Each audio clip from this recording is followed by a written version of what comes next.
Thank you guys so much for joining me today. I'm really excited to move into this next segment to our Business Builder Workshop.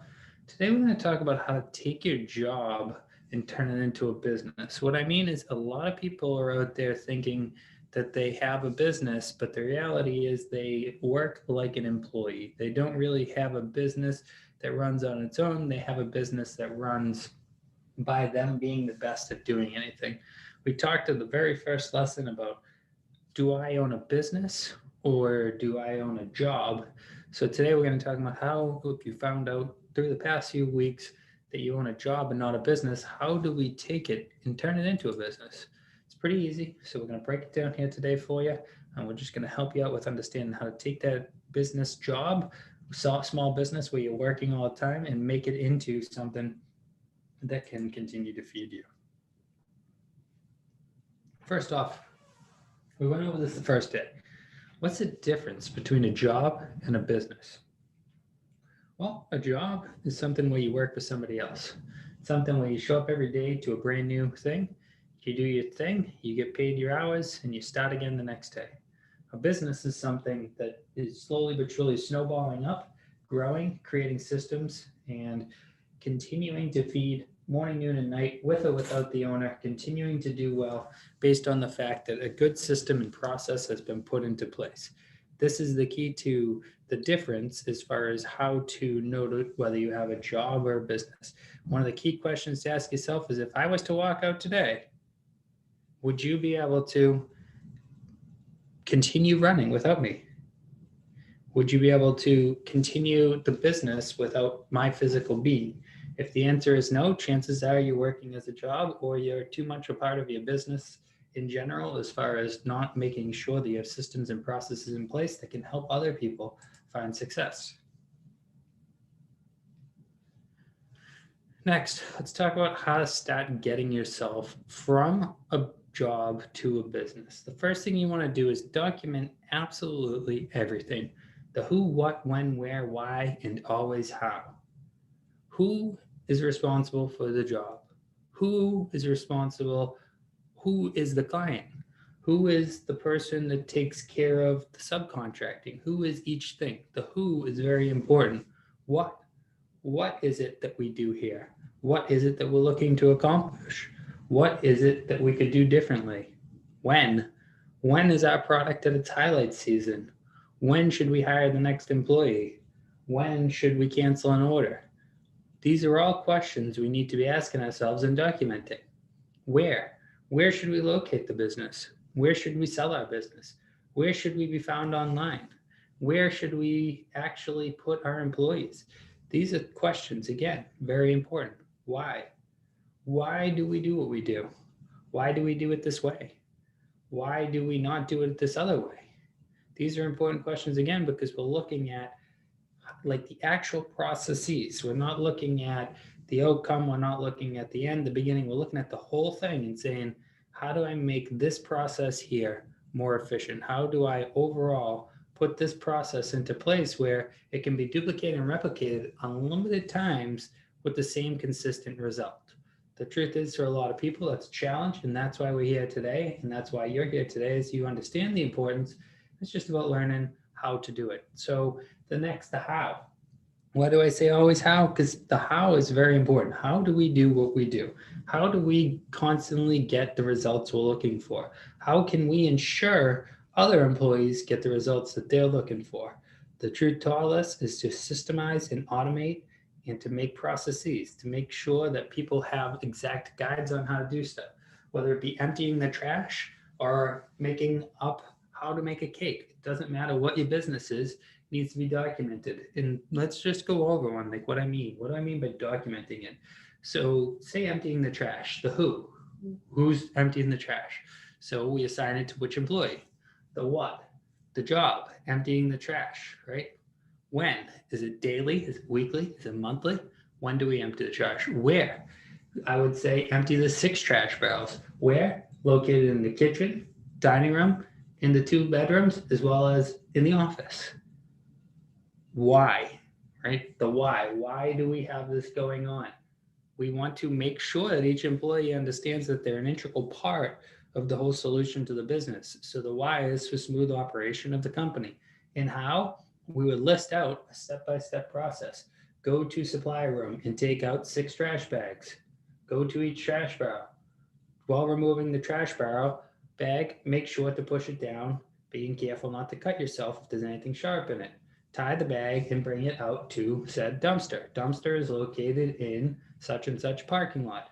The problem is we always try to short it. We always try to do it the way we do it, which is doing it off of brain power versus doing it off of a list. The more we can take this list and duplicate and replicate it, the more we can hand it to the next janitorial service person, and they can do the exact same thing and without asking a million questions. It's fine for them to ask questions they need to, but remember, the best thing you can do to any question or objection is answer it in the overall itinerary. So by letting them know exactly what we're trying to do, we can save ourselves the issue of trying to constantly train new people, new tricks. Systemize. So systemization is very important. A lot of companies run off of, we just do it this way because we do, or I learned this from my uncle, so that's why it goes this way. Some of the things you need to do to create a business over a job would be to create a handbook. Your handbook should be pretty well written. A handbook is not only an assurance that people are going to do what you want, but say somebody gets fired or somebody quits, it also goes over the protocols. Are they going to be able to receive unemployment or not? If they have a handbook violation, then the answer would be no. But if you don't have a handbook, you didn't write them up, at least in the state of Massachusetts, they're going to be able to collect unemployment. Doesn't matter that they stole from you. Doesn't matter that they did any of these things. If it is not in your handbook that it's a policy and you haven't created these policies for your handbook, you're in trouble. You on the hook. They're going to be collecting. You're going to be the one trying to figure out how to get them off your account. But in the way that the court sees it, they didn't do anything wrong. So this can be big trouble for you overall in understanding of not having a handbook. But also a handbook gives people a guide. It tells people exactly you as a business, what you're trying to accomplish, where you're trying to go with it, and how they can be a part of it. Procedural manual. We're just talking about that. Whether it be empty in the trash or whatever, put down your procedures. How is everything done? When I say to start a new deal for my real estate company, I tell them right away, our procedure is if it's a buyer, to name the file by a buyer name. If it's a seller, name it by the listing address. If I didn't give them that cue, they could either name them by address or by name or by date or by whatever, because I didn't give them a cue. But because I gave them a cue, I gave them that procedure, they know what to do. Now, procedure manual back in the day, it was a bunch of paper. Nowadays, it could be anything from tasks in YouTube videos all the way out to a piece of paper. It depends on what your business does, but most businesses, procedural manuals, policies, and whatnot are now a living, breathing document done through a computer relationship management, a client relationship management software. Those are where a lot of people's procedural manuals now sit. Create brand specs and standards. As a brand, it's very important to remember, especially if you have other people working for you, what your specs are. What are you okay with going out of the factory? What is the standard? Is it tight or is it tight to 5 Newton meters tight? Now, I know that might mean nothing to you, but if you're a mechanic, you understand that by using certain measuring tools, you're able to use a torque wrench and say, I'll put 5 Newton meters worth of power on it. Now, when I learned mechanics, I said to myself, that's silly. Why only 5? Why not 7? Well, they've done the science behind it, right? They've done the science to know that the standard is right and the specification is right. And they had a reason why it wasn't tighter and they had a reason why it wasn't looser. It was exactly what it needed to be. So as you're building your brand and you're having other people working it, especially when you're hiring a marketing department outsourced, you really want to have those things already identified. You want to have your colors, your fonts, what your brand identity is. You want to have that whole brand culture set up so that when you're dealing with outsourced marketing people, they're following your brand spec and standards. Next, you want to create a hierarchy.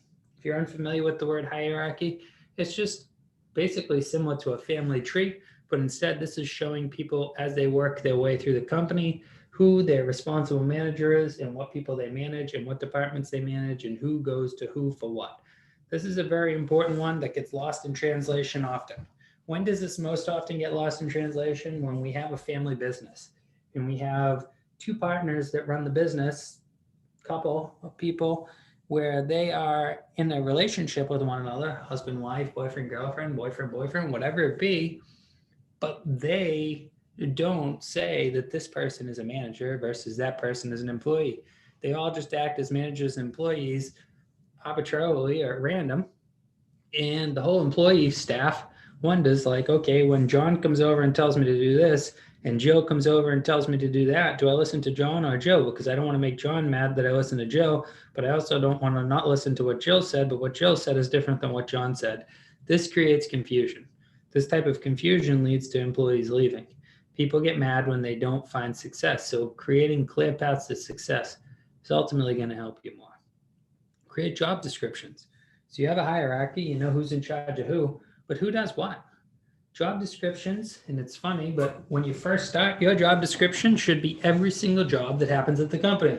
Everything from ordering pens and paper to taking out the trash. You want to continue to build this from the very, very beginning, listing off everything you do. And then every time you hire somebody new, you're going to take a fraction of that job description and you're going to break it off to the person that's responsible. As you do that, each one of those job descriptions is then going to continue to bloom. They're going to have their own things. They're going to continue to head up.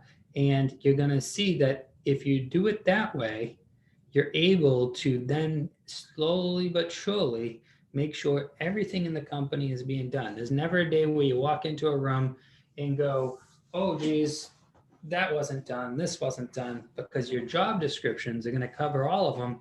And you can say, well, if that wasn't done, I need to go speak with Bill over there in HR because that's Bill's job description.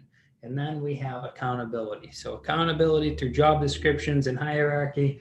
Bill's manager can reach out to him, say, Bill, unfortunately, you're not doing your whole job based on your job description. But instead of just saying, hey, Bill, who doesn't have a job description or hierarchy, you're doing it all wrong. Go talk to so-and-so. They're mad at you.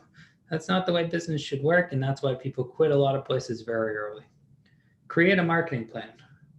As you're working on taking your job and turning it into a business, one of the things you need to learn to do is perpetuate the cycle. You need to be able to have it continue going with or without you. And one of the keys is to have a new inflow of leads or business, no matter what business you're in. We're in the marketing business. Whether you're paying for outsourced marketing or doing it in-house, no matter what, marketing and new leads is a must of every business. Whether you're selling t-shirts or you're a school and you need new students, you always need to be marketing yourself. And then create a business plan. A business plan really takes all these things we've talked about and summarizes them into one document, a living, breathing document that has a marketing plan, it has job descriptions, has hierarchy, has brand specs, has procedural manuals, has policy. Some of the handbook is in there, but then the rest of the meat and bones of the business plan, like core culture, what we stand for, all those are put into there. Ultimately, you want to constantly be working on this. It's a living, breathing document. It's not something that just ends the first time you make it. So some of you probably have seen The Field of Dreams. Some of you may not. It's not that new of a movie anymore. It's actually quite old.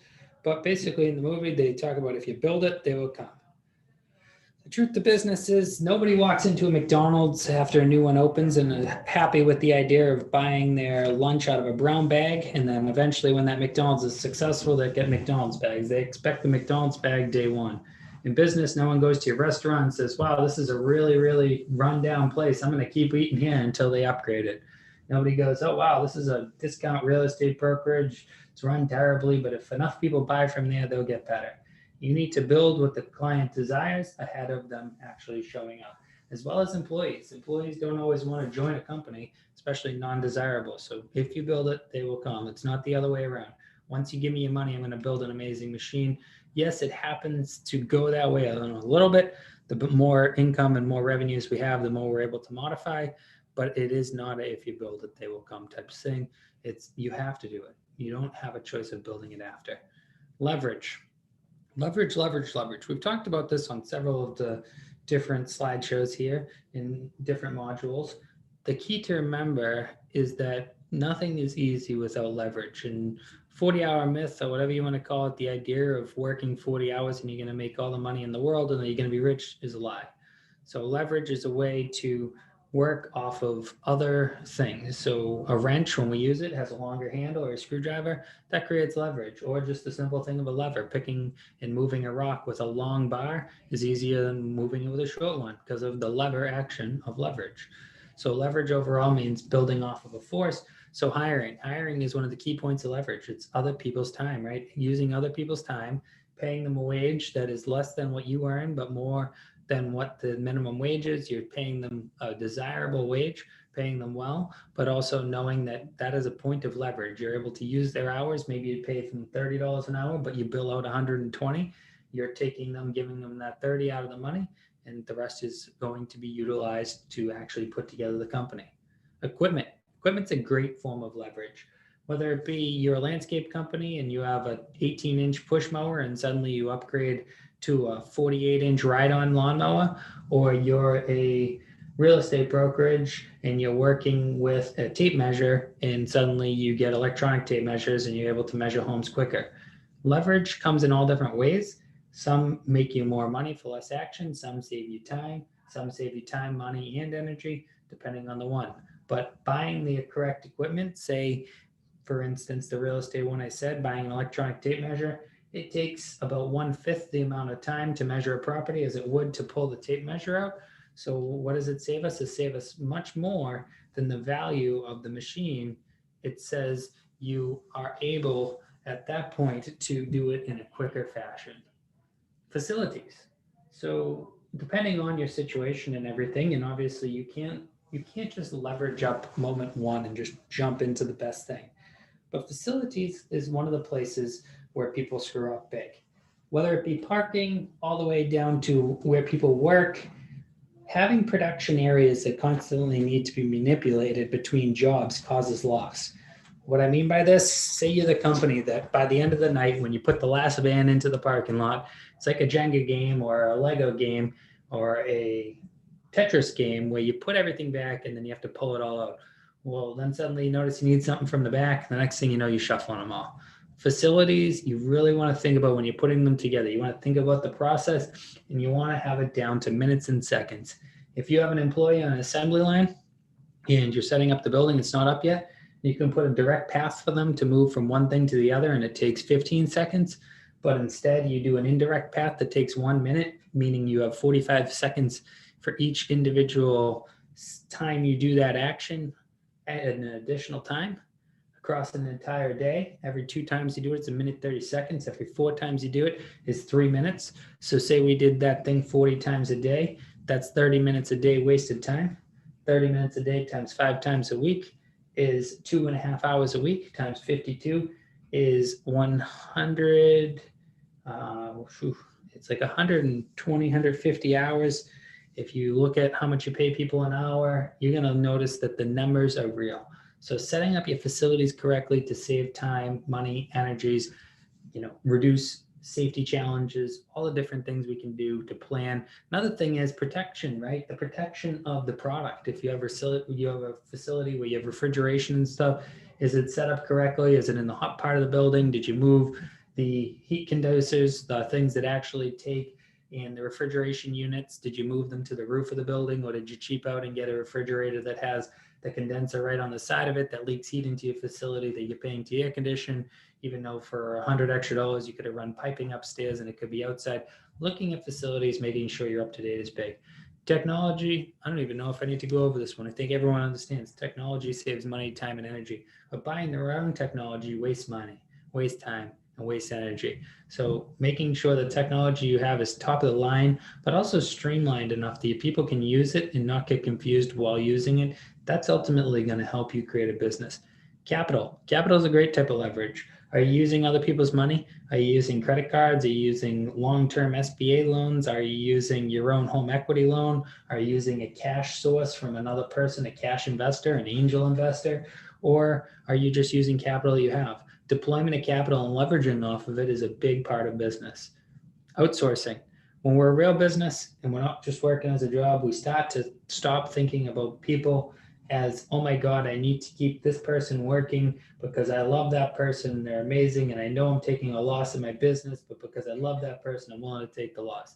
Sometimes we need to outsource, whether it be going on a Fiverr com and jumping on there and having someone make an infographic, all the way to going into a situation with a more advanced one like Upwork, where we're contracting someone in to build a website.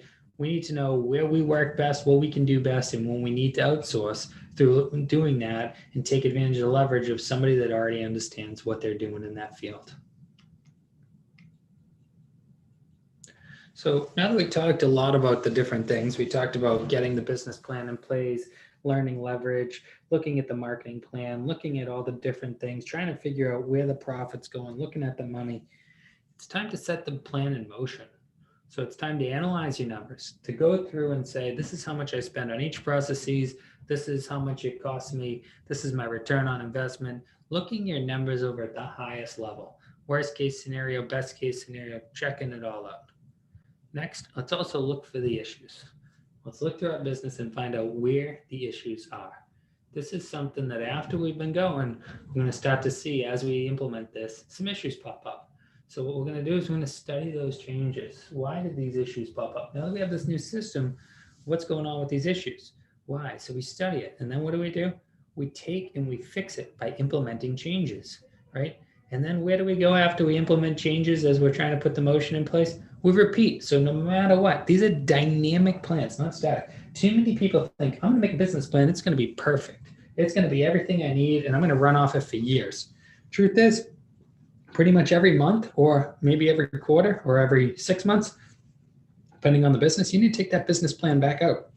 You need to look it over. You need to figure out what you're going to do different, and you need to continue to implement those changes throughout the history of your business. If you don't, you risk getting past. We're in a high-paced market, no matter what marketplace you're in. We're in an ever-changing world. So if you're not consistently and constantly analyzing your business and changing things, you're not going to survive in 2021. So what are some of the biggest risks? Well, number one is over-leveraging early. Well, I know I just said to add some leverage to your business, and now I'm saying one of the risks is over-leveraging. I want you to really do the market studies before you do the actions. Don't just jump and think, okay, I'm just going to go and I'm going to borrow a ton of money, hire a bunch of people, and people are going to buy through me. Be careful about over-leveraging, but also make sure you understand if you build it, they will come.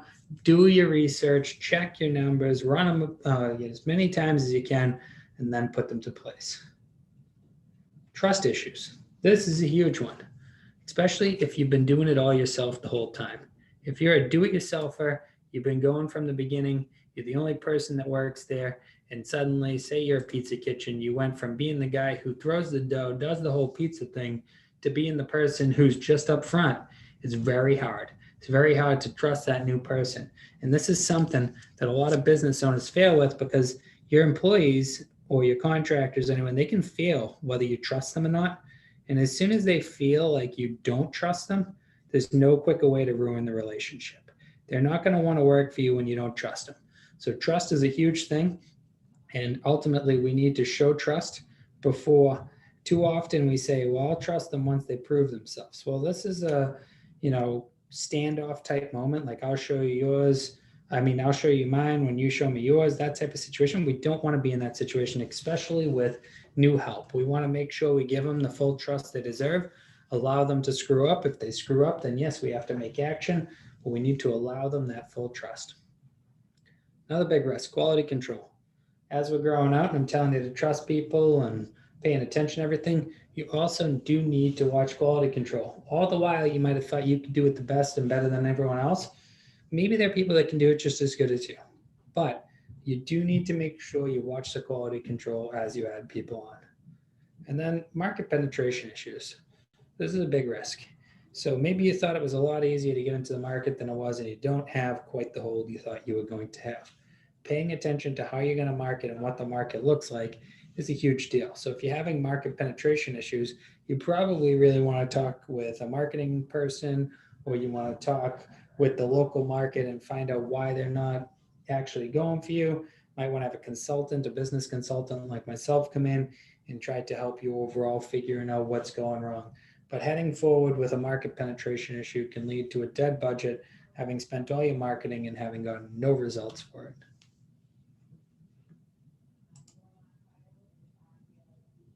So in a final statement, I want to say this. trust the numbers, and take educated risks. What do I mean by that? As a business person, you need to be a number cruncher. You need to figure out how much it's going to cost you per client to acquire people. You need to figure out how much your product costs, how much your employment costs are, and all that. But once you've figured it all out, it's time to take the educated risks. In business, if we're always sitting back waiting for it to come to us, it's probably never going to show up. So learning to trust the numbers, doing everything that I said over these past 8 slides, and taking educated risks, you're definitely going to be in a much better place in no time. I want to thank everybody for joining me today for How Can I Take My Job and Create a Business. Next week, we're moving into basically the second half, even though we're past the second half because we're 3 out of 5 full-length modules, but there is a module 6, which is really just the commencement. But next week, we're going to be talking about time to grow. We're going to be learning to yearn to earn. What does that mean? We're going to learn to have the desire to make money. I know that some people think they have the desire, but it's like a false passion. It's just like an obsession with money. But let's learn to yearn to earn. I'm going to talk all about that. We have a lot of great episodes coming up: autodidactism, the 40-hour myth, self-reliance while delegating. Lots of great topics coming up for Module 4, which is all about time to grow. If you haven't yet started doing so, make sure to put all this to action, all these different classes we've done so far. If you're just listening, it's important to listen, but at the end of the day, you're not going to get the benefit out of it that you are of implementing it. So I want to make sure you're implementing it. If you haven't yet, make sure to subscribe to my YouTube channel. Check me out there. Also, feel free to follow me along on any of my social medias. We have SPM, which is my personal brand. We have Movementum Realty, which is my real estate company servicing Massachusetts and Rhode Island. And then we have Thoth Company, which is my consulting business, which we do turnarounds, startups, exit strategies, profitability studies. So if you're having trouble with any of this and you need one-on-one help, I'm very happy to help, and I'd love to talk with you. 2 podcasts I run. First one is Real Facts on Real Estate. That's to help educate real estate professionals, especially real estate agents, on how to do better with their job and to maximize their earning potential.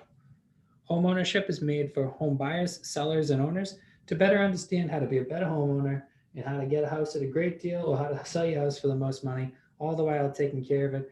At Movementum Realty, we work by Move Mentor principles. We think of ourselves as a mentor and a guide on the process. So ultimately, we try to work as a lifelong advisor to clients.